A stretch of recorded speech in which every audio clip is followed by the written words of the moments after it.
بسم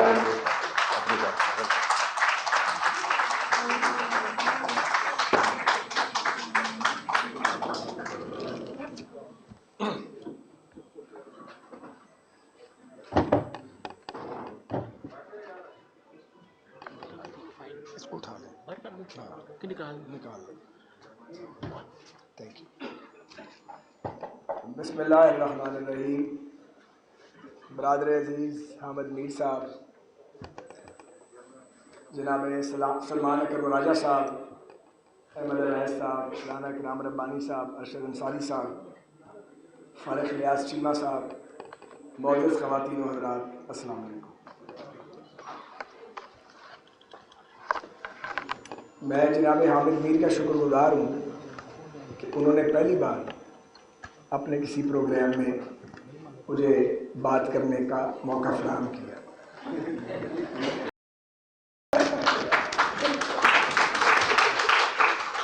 آپ میں سے بہت سو کو شاید معلوم نہیں ہوگا، میر صاحب سچ بول رہا نا، تاکہ شروع ہو رہا ہے. آپ میں سے بہت سو کو معلوم شاید نہیں ہوگا کہ حامد میر صاحب بھی سینٹرل ماڈل اسکول سے انہوں نے میٹرک کیا اور میں نے بھی وہیں سے کیا. میر صاحب سلمان رفیق صاحب کے کلاس فیلو ہیں اور مجھ سے 2 سال جونیئر تھے اسکول. آگے جا کے اسٹوڈنٹ پالیٹکس میں اکٹھے ہوئے اور میر صاحب جیسے آ جائیں بالکل بین ہی ویسے ہی تھے پہلے دن سے، روز اول سے ہی اسی طرح کے ہیں، کوئی فرق نہیں آیا. تو گورنمنٹ کالج لاہور میں بھی ہم نے مزاحمتی سیاست اکٹھے اس دور میں جو لوگ طاقتور تھے ان کے جبر اور مظالم برداشت کرتے تھے، اور اس کے بعد یہ جو تعلق ہے یہ پھر گہری محبت اور عقیدت اور دوستی میں بدل گیا جو آج تک قائم ہے. اس کے باوجود بلایا آپ کو ایک دفعہ ابھی بولنا حالت شروع کیتا کام بولنا. میر صاحب اس میں کوئی دو رائے نہیں ہے کہ ایک شمشیر بے نیام ہے. اب ہماری دوستی تو بہت ہے لیکن وہ اول آخر صحافی ہیں اور میں اول آخر سیاستدان ہوں. تو بسا اوقات ایسا ہوتا ہے کہ میر صاحب جب سچ بولتے بولتے اور جدوجہد کرتے کرتے کریز سے باہر نکل کے، کیونکہ یہ کرکٹر نہیں ہے، یہ جب سٹروک پلے کرتے ہیں تو میں بھی دل میں مائل کرتا ہوں. پھر میں یہ کرتا ہوں اور شاید میر صاحب یہی کرتے ہیں کہ ہم کچھ عرصے کے لیے ایک دوسرے سے رابطہ گھٹا دیتے ہیں، چند مہینے گزارتے ہیں، اس کے بعد وہ فیز گزر جاتا ہے تو پھر ویسے ہی ایک دوسرے کے ساتھ ہو جاتے ہیں. لیکن اختلاف رائے کے باوجود ان کے ساتھ جو ایک وابستگی ہے، محبت ہے، قلبی لگاؤ ہے، اس میں کبھی بھی کمی دونوں طرف سے نہیں آئی ہے. حامد میر بے شک ایک بہادر آدمی ہے، بلکہ خطرناک حد تک بہادر آدمی. جب یہ ہمارے موقف کی حمایت کر رہے ہوتے ہیں تو ہمیں اچھے لگتے ہیں، اور جب یہ ہمارے موقف کی حمایت نہیں کرتے تو ہمیں برے لگنے شروع ہو جاتے ہیں. یہ ہر دور میں ایک جو جدوجہد کرنے والے لوگ ہیں ان کے ہیرو بن جاتے ہیں، اور جو حکمران ہوتے ہیں ان کے لیے یہ ویلن بن جاتے ہیں. انہیں قومی سلامتی کے لیے خطرہ بھی قرار دیا جاتا ہے. انہیں بعض ناعاقبت اندیش ملک دشمن بھی قرار دیتے ہیں، بعض بد زبان انہیں غدار بھی قرار دیتے ہیں.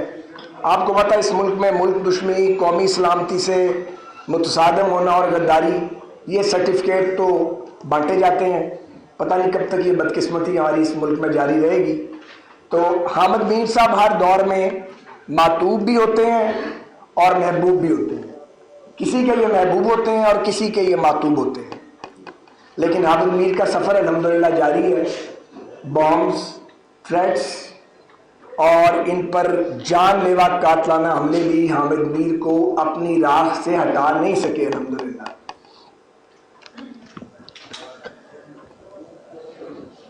میں کچھ باتوں کی شہادت ضرور دینا چاہتا ہوں بلا تخصیص جماعت کے. میں ویسے بھی یہاں نمائندگی حامد میر صاحب نے مجھے بلایا تو اپنی نمائندگی کر رہا ہوں. میں نے حامد میر کو، یہ تو آپ سب جانتے ہیں کہ کبھی جھکا نہیں، دبا نہیں. حامد میر کبھی بکا بھی نہیں. ایک پانی کے گھونٹ کا بھی شرمندہ نہیں حامد میر، کسی حکمران کا یا کسی گروہ کا یا کسی ریاستی ادارے کا ایک پانی کے گھونٹ کا بھی شرمندہ نہیں ہے. یہی وجہ ہے کہ ان کی آواز جو ہے اس کی گرج میں کبھی کمی واقع نہیں ہوئی ہے.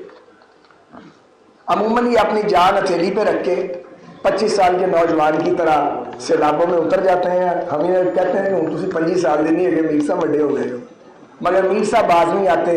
سیلاب آ جائے, زلزلہ آ جائے, کہیں دنیا میں جنگ ہو رہی ہو, آپ سب سے پہلے وہاں حامد میر کو پائیں گے. ان کا اسلوب اتنا عام فہم ہے. میں عموماً سوچتا ہوں کہ حامد میر کی بریوری تو وہ سب کو پتہ ہے. مقبول ترین صحافی جو پاکستان کے اندر اور پاکستان کے باہر برابر جانا جاتا ہے اور ریکگنائزڈ ہے, اس کی وجہ کیا ہے؟ وہ حامد میر کی بے ساختگی ہے, ان کی روانی ہے, اور عام فہم زبان میں وہ عام آدمی کو ایڈریس کرتے ہیں, اس لیے ان کی ہوئی بات فوراً لوگوں کو سمجھ آ جاتی ہے.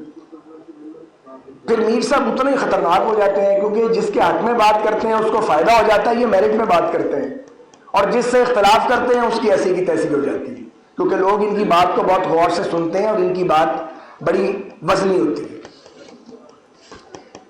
میر صاحب کی کتاب روداد ستم میں نے پڑھی ہے, یہ 12-14 دن پہلے میرے ہاتھ لگ گئی تھی تو میں نے اس کو پڑھا ہے. یہ 103 منتخب اور ان کے کالم جو مطبوعہ بھی ہیں اور غیر مطبوعہ بھی ہیں, جنہیں شائع نہیں کیا جا سکا, ان کا یہ مجموعہ ہے. اس میں ایک تحریر ہے جو ابتدا میں ہے, کس کی روداد ستم. آپ اسے پڑھ لیں, وہ پوری کتاب کا نچوڑ ہے اور وہ حاصل کلام ہے. اسی طرح پاگل فلسفی کا ناچ جو 1967 میں آغا شورش کشمیری مرحوم نے چٹان میں اپریل 67 کے شمارے میں شائع کی تھی, انہوں نے اس کو ریپروڈیوس کیا اور اس کے ساتھ پھر اپنی رائے دی ہے. بدقسمتی سے پاگل فلسفی کا ناچ تو آج بھی جاری ہے پاکستان, یہ ختم ہی نہیں ہونے میں آ رہا, دائرے کا سفر ختم ہونے میں نہیں آ رہا. حامد میر صاحب ایک آدھ بار میری وجہ سے بھی بے روزگاری کا مزہ چکھ چکے ہیں, بڑی پرانی بات ہے. میں نے ان سے کسی سے ملنے کی درخواست کی, یہ چکے پروفیشنل جرنلسٹ ہیں, انہوں نے کہا ٹھیک ہے, تو یہ مہربانی کی, میرے کہنے پہ چلے گئے. ان کے اس وقت کے دوست حکمرانوں کو پتہ لگ گیا, انہوں نے میر صاحب کو فارغ کروا دیا. ہم ان کی مدد کوئی نہیں کر سکے, مگر میر صاحب کی پیشانی پہ کبھی شکن نہیں آئی. یہاں بہت سی باتیں کی گئی ہیں, بہت سی ٹھیک باتیں کی گئی ہیں, میں کسی بات سے اختلاف نہیں کرنا چاہتا, کیونکہ یہ فورم ایسا ہے کہ جہاں پہ ہم نے میر صاحب, ان کی طرز صحافت, ان کی طرز تحریر پہ بات کرنی ہے. لیکن مجھے کچھ ضرور کہنا ہے, کچھ کہے بغیر تو آپ کو پتہ میں رہ بھی نہیں سکتا. ہمارا المیہ یہ اصل میں, میری پرسوں والد صاحب کی برسی کا جلسہ ہے, میں نے باتیں وہیں کرنی ہیں تو وہ میں بچا کے رکھوں گا, کچھ بات میں کرنا چاہتا ہوں. لیکن جو پاکستان کی صورتحال ہے, مجھے باقیوں کا نہیں پتا, مجھ جیسے لوگ اس پہ بہت آزردہ ہیں. ہمیں خوشی نہیں ہوتی, ہم نے ہر دور میں تکلیف کاٹی ہے. یہ احمد اویس صاحب بیٹھے ہیں آپ کے سامنے, میرے بھائیوں کی طرح, ان سے پوچھ لیں. مسلم لیگ کا دور اقتدار تھا, میں ان کے دفتر میں بیٹھا ہوا تھا, احمد اویس صاحب کے, ان کو شاید یاد ہے یا بھول گیا ہے, اسلم دار صاحب ان کے جونیئر تھے, تو میری گرفتاری ان کے دفتر سے ہوئی تھی. بہت پرانی بات ہے, 80s کی بات ہے, 86 کی بات ہے. 7-8 مہینے کاٹ کے میں واپس آیا تھا. ہر دور میں جیل کاٹی ہے, اپنے دور میں بھی کاٹی ہے, کسی دور میں مفر نہیں ہے. تو ہر دور میں جیل کاٹنے کے بعد, 50 سال سیاست کرنے کے بعد, ڈان سوٹے کی سیاست بھی کی ہے اسٹوڈنٹ پالیٹکس میں, وہ بھی پتہ, احمد میر صاحب ساتھ ہی تھے اس وقت بھی. تو بہت لڑائی لڑی ہے زندگی میں, مجھے کچھ باتیں سمجھ آ گئی ہیں, وہ نچوڑ ہے. میں آپ سے گزارش یہ کرنا چاہ رہا ہوں کہ اگر ہم چاہتے ہیں کہ اصلاح احوال ہو, پھر ہمیں اپنے کیے پہ شرمندہ ہونا پڑے گا. کوئی سیاستدان, کوئی لیڈر, کوئی جرنیل, کوئی جج اپنے اداروں اور اپنے جماعتوں کے کیے پہ کبھی میں نے نادم ہوتا نہیں دیکھا. اس میں سب شامل ہیں, اکراس دی پارٹی لائن. اگر آپ یہ سمجھیں کہ شرمندہ ہوئے بغیر اور اپنی غلطیوں کو مانے بغیر ہم آگے بڑھ سکتے ہیں, مجھے نہیں لگتا کہ ہم آگے بڑھ سکتے ہیں. یہ دائرے کا سفر جاری رہے گا. کل کوئی ماتوب تھا, آج کوئی ماتوب ہے, پرسوں کوئی اور ماتوب ہوگا, پھر کسی اور کی باری ہے. باریاں دائرے کے سفر میں آتی رہیں گی جب تک ہم شرمساری محسوس نہیں کریں گے, اپنے کیے پہ نادم نہیں ہوں گے اور ایک دوسرے کے لیے قوت برداشت پیدا نہیں کریں گے. جب تک ہم ایک دوسرے کو برداشت نہیں کریں گے, مخالفانہ جو موقف ہے اس کو ہم سننے کی صلاحیت اور سکت جو ہے وہ نہیں رکھیں گے, یقین کریں ہم ایک دوسرے سے دست و گریبان رہیں گے اور یہ ریاست ہچکولے کھاتی رہے گی اور مسلسل ایک زلزلہ ہے جو ختم ہونے میں نہیں آ رہا، وہ جاری رہے گا۔ یہ بہت افسوسناک ہے، سیاسی کارکنوں کو خراب کرنا، سیاسی جماعتوں کو توڑنا، سیاسی جماعتوں کا ٹوٹنا، لیکن اس میں ہم بھی حصے دار ہیں۔ ہم نے بھی کم نہیں کی، ہم اپنی جماعتوں میں جمہوریت نہیں دیتے، ہماری جماعتیں ایک لیڈر کے گرد گھومتی ہیں اور ہم شرک کی حد تک جاتے ہیں اس کے پیچھے، اور جماعتوں کے اندر بھی بولنے کی جرت نہیں کرتے، اور اگر کوئی جماعت کے اندر بولے وہ سائیڈ لائن کر دیا جاتا ہے۔ اور مخلص سیاسی کارکن ہر دور میں جمہوریت کا علم انہیں پکڑا دیا جاتا ہے، وہ لڑتے ہیں، لڑتے لڑتے میں نے پہلے بھی کہا تھا وہ مخالفین کی صفوں میں گھس جاتے ہیں، یا تو مخالف مار دیتے ہیں، اگر بچ کے آ جائیں تو اپنے مار دیتے ہیں۔ تو یہ اس پاکستان کی سیاست کا خلاصہ ہے۔ تمام سیاسی جماعتوں کو اپنے اندر پہلے جمہوریت لانی چاہیے۔ ہم اس ملک میں جمہوریت مانگتے ہیں، اپنی جماعتوں میں جمہوریت دیتے نہیں ہیں، نہ ورکنگ کمیٹیز کی کوئی میٹنگ ہوتی ہے، نہ پارٹیوں میں کوئی الیکشن ہوتے ہیں۔ ایک پارٹی کی کہانی نہیں، ہر پارٹی کی یہی کہانی ہے سوائے جماعت اسلامی کے، اچھا لگے یا برا لگے کسی کو۔ تو مقبولیت لیڈر کی بڑی امپورٹنٹ ہے، لیکن کیا لیڈر اکیلا ہی مقبول ہو جاتا ہے؟ جو سیاسی کارکن ایندھن بنتے ہیں ساتھ، جو ماریں کھاتے ہیں، جو اقتدار تک لے کے جاتے ہیں، جو مشکل وقت میں ساتھ جیتے مرتے ہیں، اپنے پورے پورے خاندان داؤ پہ لگا دیتے ہیں، ان کی جماعتوں میں سے ہونی چاہیے یا نہیں ہونی چاہیے؟ ان کی کوئی سے نہیں ہوتی۔ تو یہ ہمارے اپنے علمی ہے۔ کبھی کبھی زمانہ جنگ آ جاتا ہے، زمانہ امن بھی آتا ہے۔ جب سیاسی جماعتوں پہ زمانہ امن آتا ہے ہم اس وقت کو ضائع کر دیتے ہیں، وہ ہم اپنے مخالفین کو گھسیٹنے اور رگیدنے میں مصروف ہوتے ہیں۔ جو بھی یہ سمجھتا ہے، آج یہ سمجھتا ہے یا کل ماضی میں یہ سمجھتا تھا کہ وہ اپنے مخالف کا سر قلم کر کے وہ آگے بڑھ جائے گا، اسے پتہ ہونا چاہیے کہ اس کا اپنا بھی سر قلم ہوگا۔ قانون قدرت کو ہم روک نہیں سکتے۔ سو اگر پاکستان کو ہم بحرانوں سے نکالنا چاہتے ہیں، اور اگر ہم چاہتے ہیں کہ حامد میر صاحب کی سوچ کے مطابق اس ملک میں آئین، قانون اور جمہور کی حکمرانی ہو، تو پھر یہ لازم ہے کہ ہم ایک دوسرے کو برداشت کرنے کا مادہ پیدا کریں، مزاحمت کی سیاست کریں، لیکن اس کے اندر تدبر اور فراست بھی ہونا چاہیے۔ دیوار میں ٹکرے مارنے کی ضرورت نہیں ہے۔ اپنے کارکنوں کو محفوظ رکھنا اور ان کی قوت کو اکٹھے کر کے ان کو اس کو ٹرانسفارم کرنا اس منزل اور مقصد کے لیے جس کے لیے آپ جدوجہد کرتے ہیں، یہ ایک ٹیکنیک ہے۔ معافی چاہتا ہوں، اس ٹیکنیک سے بھی ہماری جماعتیں اس لیے آ رہی ہیں کہ یہ نیم جمہوری جماعتیں ہیں، یہ جمہوری جماعتیں نہیں ہیں۔ میں ایک بار پھر عامر میر صاحب آپ کا لاہور بار کا شکر گزار ہوں۔ یہ ہال چھوٹا ضرور ہے، لیکن یہ صرف سائز میں چھوٹا ہے، لیکن یہ بہت اہم جگہ ہے، یہ بڑی تاریخی جگہ ہے۔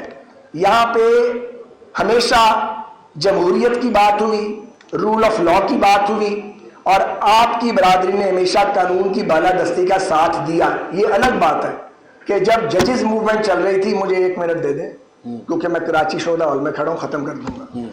جب ججز موومنٹ چل رہی تھی اور ہم سب جو اسٹیج پہ موجود ہیں، کوئی ایک بھی ایسا نہیں ہے جو اکٹھے نہیں تھا، ہم سب اکٹھے تھے۔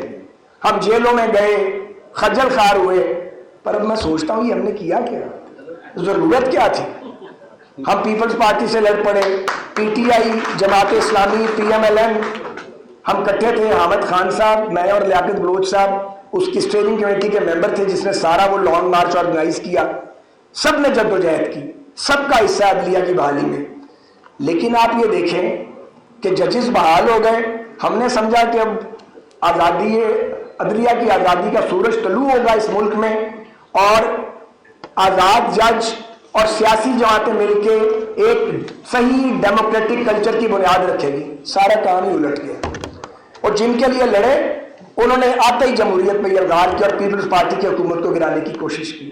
بہرحال یہ ہمارے علمی ہیں، ہمیں اپنے علمیوں سے سبق سیکھنا چاہیے، اور ہمیں ایک دوسرے کی بے عزتی سے گریز کرنا چاہیے، اور ایک دوسرے کے وجود کو ماننا چاہیے۔ میں پہلے بھی کہہ چکا ہوں، میں بار بار کہتا ہوں، اور میں یہ بات کہتا رہوں گا کہ کوئی کسی کی سیاست ختم نہیں کر سکتا، کوئی کسی کو مائنس نہیں کر سکتا۔ سیاسی جماعتیں حقیقتیں ہوتی ہیں، ہم ایک دوسرے کو ریگنے کے لیے ایک دوسرے کو خراب کرنے کے لیے اور دوسرے کے پاؤں کاٹ کے اپنا قد بلند کرنے کے لیے ہم سب نے یہ حرکتیں کی ہیں. ہم مل جاتے ہیں، حرکتیں کرتے ہیں، لیکن پاکستان میں دائرے کا سفر جاری ہے. اگر ہم نے اپنے ملک کو منزل مراد پر پہنچانا ہے تو پھر ہمیں سول سرچنگ کرنی پڑے گی اور ہمیں اچھے سے سوچنا پڑے گا پاکستان کی پولیٹیکل پارٹیز کو وہ مقبول ہیں یا کم مقبول ہیں. ایک دن ان کو بیٹھنا پڑے گا، انہیں سر جوڑنا پڑے گا اور ایک نیا میثاق جمہوریت کرنا پڑے گا. پاکستان پائندہ.